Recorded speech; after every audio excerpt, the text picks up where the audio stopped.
أصبحت كرة القدم في هذا البلد أقرب إلى مسرحية رديئة الإخراج، بينما يطلب من الجماهير وعلى رأسها جمهور المغرب الفاسي أن تتعامل معها كحقيقة رياضية وتستمر في الحلم بالألقاب والتعاقدات، غير أن الواقع مختلف تماما وملامحه باتت واضحة للجميع.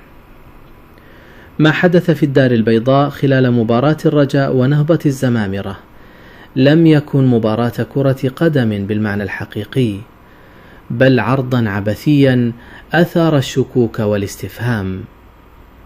الطريقة التي قدم بها الفوز والأداء الكارثي لدفاع وحارس الزمامرة لا يمكن تفسيره فقط بالضعف التقني، بل يفتح الباب واسعا أمام التساؤل حول نزاهة اللقاء. العبث لا يتوقف عند حدود المباريات، بل يتجلى بشكل أوضح في البرمجة التي لا نجد لها مثيلا إلا في بطولات معروفة بالفوضى التنظيمية.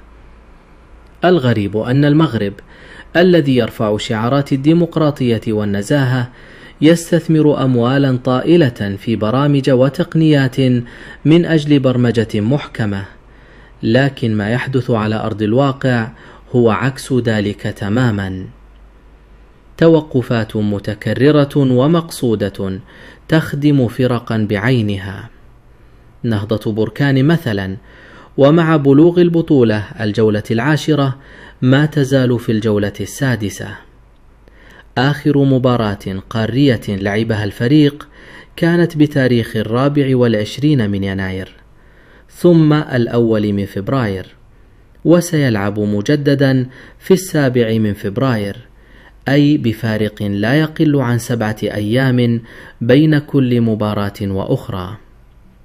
وللمقارنة فقط، أندية أوروبية كبرشلونة لعبت أيام 25 و28 و31 من نفس الشهر، أي مباراة كل 3 أيام. الفارق هنا صارخ، ويكشف حجم التناقض في التعامل مع الأندية محليا. المغرب الفاسي يدفع اليوم ثمن هذه السياسة.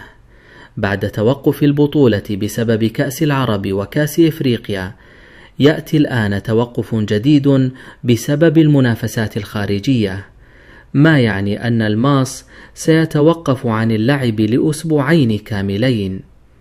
والسؤال البديهي: هل هذا في مصلحة الفريق؟ الجواب واضح: لا. لا يمكن لفريق دخل في نسق تنافسي جيد أن يحافظ على مستواه بعد توقف طويل. الصورة باتت واضحة.